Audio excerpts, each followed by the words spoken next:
Welcome to the Darkling Depths. Please like the video and subscribe to the channel. Now let's dive into the darkness.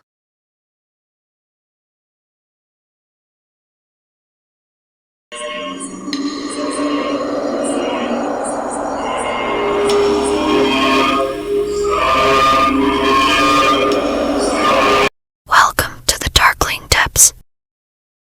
वो phone रखते ही अपने दोस्तों को बताती है कि ओस्मा ने कल रात उन्हें अपने घर पे बुलाया है। अगली रात जब वो सब ओस्मा के घर पे पहुंचते हैं, ओस्मा उन्हें कमरे में लेके जाती है जहां कुछ रिचुअल की चीजें पड़ी हुई थी। ओस्मा उनसे कहती है कि वो ऑटोमेटिक राइटिंग यूज करेगी, होपफुली उन्हें उनके सारे सवालों के जवाब मिल जाएंगे। जेफरी उन्हें बताता है कि ऑटोमेटिक राइटिंग या साइकोग्राफिक एक तरीके की साइकिक एबिलिटी है जिससे एक साइकिक स्पिरिट से मैसेज रिसीव करता है और उन्हें लिख सकता है। ओस्मा पॉल के साथ कांटेक्ट बनाएगी और जो वो बताएगा, जो उसने उस रात देखा, वो सब उसे बताएगा और ओस्मा उसे लिखते जाएगी। ओस्मा एक टेबल चेयर पे बैठी है। ये लोग सब दूर कोने में खड़े होकर उसे देख रहे हैं। कमरे में एक ही लाइट है जो ओस्मा के टेबल के ऊपर चल रही है। ओस्मा आंखें बंद करके काफी देर तक मेडिटेट करती है। फिर अचानक से बड़े अजीब से तरीके से उसकी बॉडी कांपने लगती है। वो इसे कंट्रोल करने की कोशिश करती है और लिखना शुरू करती है। उसे अपने हाथ के साथ बहुत स्ट्रगल करना पड़ रहा है क्योंकि वो बहुत जोर जोर से शेक कर रहा है। तभी वो शेकिंग बहुत कम हो जाती है और ओस्मा लिखना जारी रखती है। करीब 10 मिनट के बाद वो शेकिंग बिल्कुल रुक जाती है और उसकी बॉडी एकदम से रिलैक्स्ड हो जाती है। उसके माथे पे पसीना आया हुआ है। वो उसे पूछती है, गहरी सांसें लेती है। जेफरी एकदम से उसके पास जाता है और उससे पेपर ले लेता है। उसे जोर से पढ़ता है ताकि सब सुन सके। मैंने लिसा से बात करना बंद कर दिया, लेकिन फिर भी वो मुझे कांटेक्ट करने की कोशिश करती रहती। उसने मुझे वो सब लेटर्स भेजी और गिफ्ट्स भेजे। मैंने वो अपने पेरेंट्स से छुपा के रखे। मैंने सोचा मैं किसी दिन उन सब के साथ उसे कन्फ्रंट करूंगा, पर जेम्स ने उसे धमका दिया तो उसने वो सब करना बंद कर दिया। एक रात जब मैं एक पार्टी से अपने घर की तरफ जा रहा था, मैंने पाया कि वो सड़क के बीचों बीच मेरा रास्ता रोके हुए खड़ी है। मैंने कार रोकी और उसे वहां से जाने के लिए कहा। वो जोर जोर से रोने लग गई, अपने घुटनों पे बैठ के माफी मांगने लग गई और वो कहने लगी कि मैं बस उसे माफ कर दूं, वो ऐसा दोबारा कभी नहीं करेगी। उसने मुझे इमोशनली मैनिपुलेट कर लिया। मुझे उसके लिए बुरा लगने लग गया। मैंने उसे उसके घर छोड़ने के लिए राइड ऑफर की। मेरे साथ आगे कार में बैठ गई। मैंने कार उसके घर की तरफ, उस सुनसान सड़क की तरफ मोड़ ली। काफी आगे जाकर वो अजीब अजीब सी बातें बोलने लगी मुझे। कोई मुझे कभी नहीं अकेला छोड़ता, मुझे कोई नहीं छोड़ सकता। मैंने तो मेरी मॉम को भी मुझे अकेला नहीं छोड़ने दिया। अब तुम भी मेरे साथ ही रहोगे। वो बहुत क्रीपी तरीके से स्माइल करने लगी। तब अचानक से उसने मेरे पे अटैक कर दिया। मेरा कार पर से कंट्रोल खो गया और कार एकदम से क्रैश कर दी। मैं जख्मी था पर होश भी था। मैं कार से बाहर आया। उसने अचानक से एक बड़े से पत्थर लिया और मेरे सर पे मार दिया। मैं बेहोश हो गया, पर बेहोश होने से पहले मैंने देखा कि उसने मेरे सर पे हाथ रखा और वो कुछ चैट कर रही है। उसने हाथ में कुछ पकड़ा हुआ है और वो कुछ पी रही थी। तभी मेरी आंखों के सामने अंधेरा छा गया और मैं जमीन पे गिर गया। बीच में फिर से थोड़ी देर के लिए मेरी आंखें खुली तो मैंने देखा उसके जैसी ही, हूबहू उसके जैसी ही दिखने वाली एक लड़की वहां आई। वो लीसा भी जमीन पे पड़ी हुई थी। वो लड़की लीसा को घसीटते हुए वहां से ले गई। फिर वो लड़की वापस आई, मुझे घसीटते हुए मेरी कार में डाला। इसके बाद मेरी आंखों के सामने बिल्कुल अंधेरा आ जाता है और मेरी आंख अगले दिन सीधा हॉस्पिटल में खुलती है। हॉस्पिटल में मैंने अपनी खुद की बॉडी को हॉस्पिटल बेड पे लेटा हुआ देखा।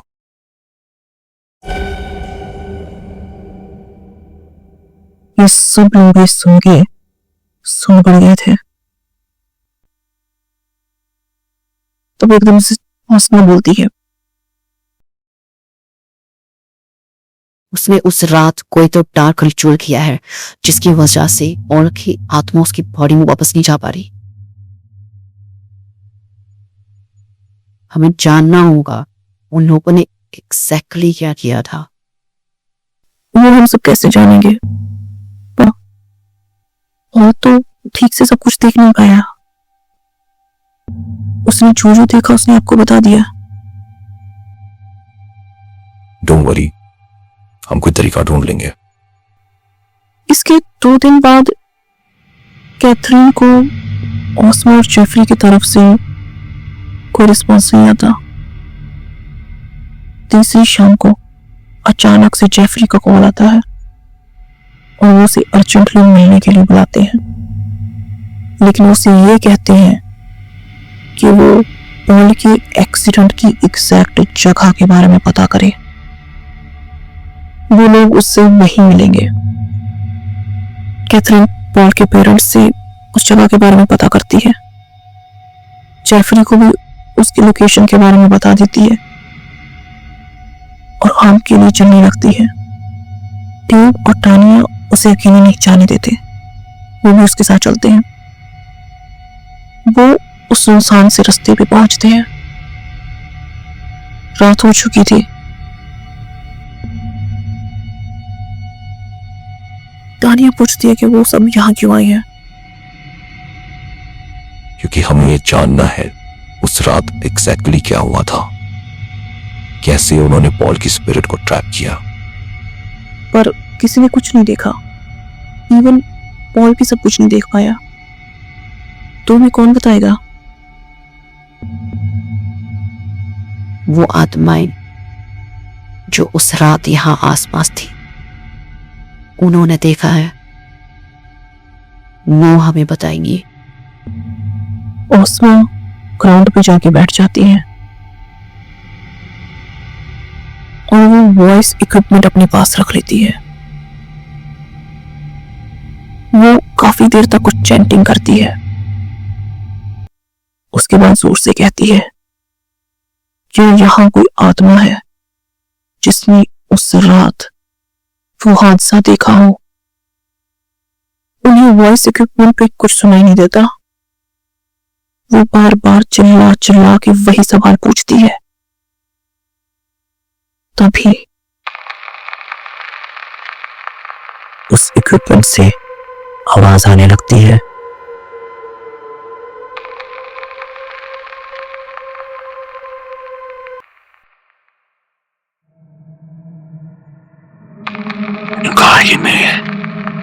गाड़ी में वो लड़का आदमी था। वो गाड़ी से बाहर निकला। उस लड़की ने उसके सर पे पत्थर मारा और उस लड़की के माथे पे हाथ रख के मंत्र बोलते आई। इसके बाद उसने जहर पी लिया।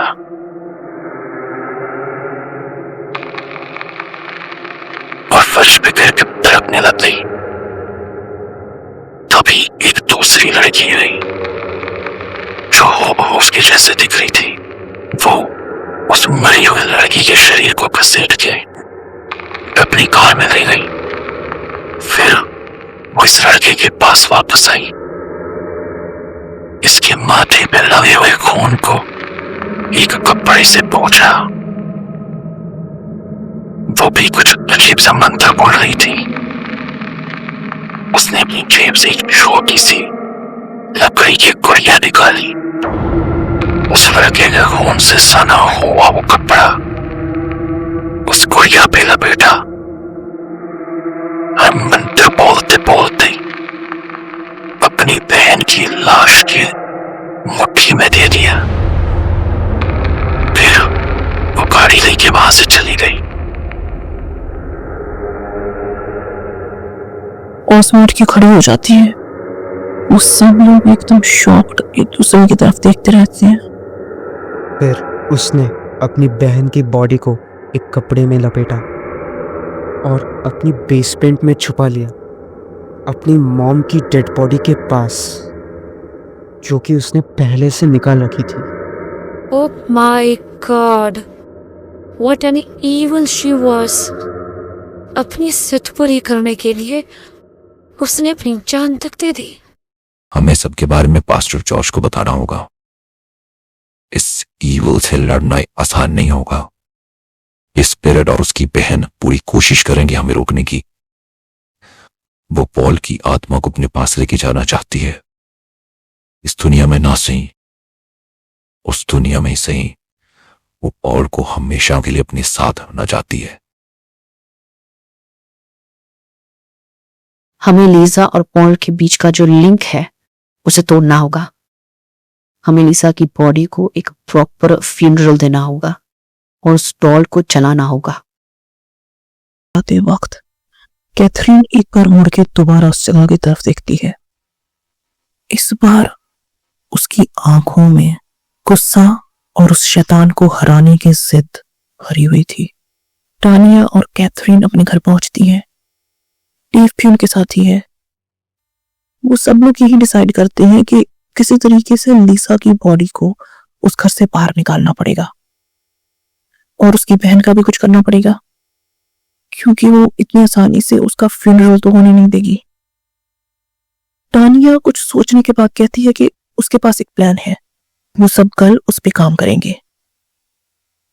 उसी वक्त उन्हें जेम्स का भी कॉल आता है और वो उनसे पूछता है कि अब आगे क्या करना है। वो उसका फोन स्पीकर पे डालते हैं और टानिया सबको अपना प्लान बताती है। वो सब मान जाते हैं। अगले दिन कैथरीन जब हॉस्पिटल में जाती है, उसे बहुत बड़ा शॉक मिलता है। वो सामने खड़े हुए पॉल के उस विजिटर को देखती है, लीसा की बहन। पर कैथरीन अपने इमोशंस पे कंट्रोल करती है और बिल्कुल नॉर्मली बिहेव करती है। वो नहीं चाहती थी कि उसे पता चले कि वो सब सच जानती है। और वो लड़की भी बिल्कुल पॉल के बाकी दोस्तों की तरह बिहेव करती है। वो कैथरीन से कहती है कि वो दुआ करेगी पॉल जल्दी ठीक हो जाए, और पॉल के गले लग के रोने लग जाती है। कैथरीन को उसके नकली आंसुओं पर बिल्कुल भी भरोसा नहीं था, पर वो यही सोच रही थी कि उसके वहां आने का मकसद क्या है। उस लड़की के वहां से जाते ही कैथरीन ओस्मा को कॉल करती है और उसे सब बता देती है। क्या वो पॉल के लिए कुछ लेके आई थी, या उस कमरे से क्या वो कुछ लेकर गई है? नहीं, ऐसा तो कुछ नहीं देखा मैंने। ध्यान से देखो, वो वहां इसलिए आई है क्योंकि लीसा की स्पिरिट पास्टर की प्रेयर्स के बाद वीक हो गई है। वो एक डार्क रिचुअल करना चाहती है जिससे लीसा के स्पिरिट के लिए पॉल को अपने साथ ले जाना आसान हो जाए। नहीं, मैंने सब जगह चेक किया, उसके पिलो के नीचे, मैट्रेस के नीचे भी कहीं कुछ नहीं है। कैथरीन कहती है कि वो सारा टाइम यहीं थी, उसने उसे कुछ भी ले जाते हुए नहीं देखा। ओस्मा को पूरा यकीन था कि वो वहां कुछ ना कुछ लेने जरूर आई थी और उसे डर है कि वो चीज उसे मिल गई है। कैथरीन भी बहुत परेशान हो जाती है। हमें ये सब जल्दी खत्म करना होगा, इनका कोई भरोसा नहीं कब अपनी काली शक्तियों से ये पॉल की जान ले ले। लीसा की बहन जब अपने घर पहुंचती है तो उसके चेहरे पे एक कुटिल मुस्कान होती है। वो अपनी मुट्ठी की तरफ देख के मुस्कुराती है। उसमें पॉल के बाल थे जिन्हें वो अपने डार्क रिचुअल में यूज करेगी। उसका मकसद ये था कि वो पॉल की स्पिरिट को कैद कर दे ताकि वो कैथरीन से कांटेक्ट ही ना कर पाए। वो बिना वक्त जाया किए ये रिचुअल परफॉर्म करती है। इसके अलावा भी वो एक और भयानक सी क्रिया करती है। वो लीसा की डेड बॉडी के ऊपर कुछ क्रिया करती है। उसी वक्त कैथरीन और उसके दोस्त भी अपने प्लान पे काम करना शुरू कर देते हैं। अब उनके पास पॉल के पेरेंट्स का भी साथ था। पॉल के पेरेंट्स ने उस एरिया के पुलिस ऑफिसर को अपने साथ इन्वॉल्व किया हुआ था और हॉस्पिटल की सीनियर मैनेजमेंट को भी। उन्होंने ऑफिसर को लीसा की मॉम की डेड बॉडी के बारे में बताया हुआ था, लेकिन उन्होंने ऑफिसर से रिक्वेस्ट की थी कि वो तभी बाकी पुलिस ऑफिसर्स को लेकर लीसा के घर पे जाएं जब वो उन्हें कहे, ताकि उन्हें अपने प्लान पे काम करने का थोड़ा सा टाइम मिल जाए। प्लान ये था कि वो लोग पुलिस के आने से पहले चोरी से उस घर में घुस के लीसा की बॉडी को वहां से निकाल लेंगे, फिर वो उसे ओस्मा को दे देंगे ताकि वो उसे चर्च भेज दे और एक प्रॉपर सारे रीति रिवाजों से उसका फ्यूनरल कर दे। पास्टर हॉस्पिटल में पॉल के कमरे में रह के वहां प्रेयर करेंगे ताकि वो इविल स्पिरिट आके पॉल को नुकसान न पहुंचा सके, और साथ ही वो कोशिश करेंगे कि वो लीसा की स्पिरिट को भी कमजोर कर दे ताकि वो कैथरीन और उसके दोस्तों को भी नुकसान न पहुंचा सके। जेसिका भी उनकी मदद करने के लिए मान जाती है और वो पॉल के रूम में नाइट शिफ्ट ले लेती है ताकि वो इस बात का ध्यान रख सके कि कोई पास्टर को डिस्टर्ब ना करे। ओस्मा उन सबको वार्न करती है कि वो गलती से भी उस गुड़िया को जलाना ना भूले।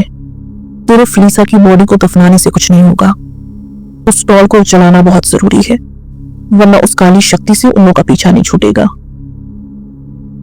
देर रात जेम्स अपने चेहरे पे एक मास्क डालता है और लीसा के घर पहुंचता है। वो एक पत्थर से उसके घर की खिड़की को तोड़ देता है ताकि कांच के टूटने की आवाज से लीसा की बहन अलर्ट हो जाए।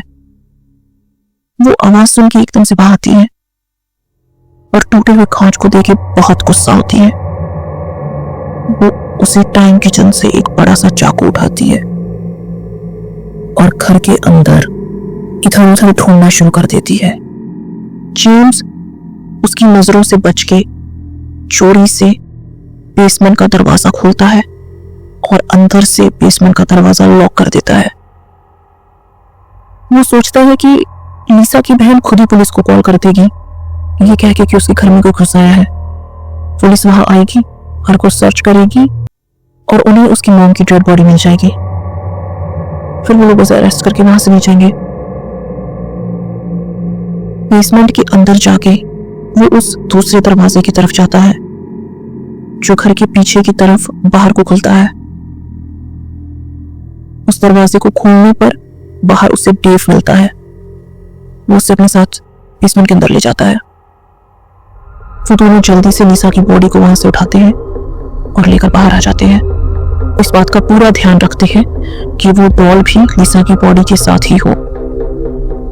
लड़कियों ने उन्हें ऑलरेडी टेक्स्ट करके बता दिया था कि पुलिस वहां किसी भी टाइम पहुंचती होगी, इसलिए वहां से जल्दी निकले। उन उनकी कार लिसा के घर से थोड़ी दूर कुछ झाड़ियों के पीछे छुपी होती है, जिसमें टानिया और कैथरीन उनका वेट कर रहे होते हैं। जैसे ही वो कार की डिक्की में लिसा की बॉडी को रखते हैं, उन्हें पुलिस के आने की आवाज आ जाती है। वो अपनी कार को ड्राइव करके थोड़ा और पीछे ले जाते हैं ताकि अंधेरे में उनकी कार ना दिखाई दे, और अपनी कार की लाइट्स बंद करके बिना कोई आवाज किए खामोशी से सब कुछ देखते हैं। उन्होंने पुलिस को लिसा के घर के अंदर जाते हुए देखा और थोड़ी देर बाद पुलिस को लिसा की बहन को ले जाते हुए देखा और एक स्ट्रेचर पे उसकी मॉम की डेड बॉडी को भी। वो सब बहुत रिलीव्ड फील करते हैं। उन्होंने अपने प्लान का एक स्टेज सक्सेसफुली पार कर लिया था।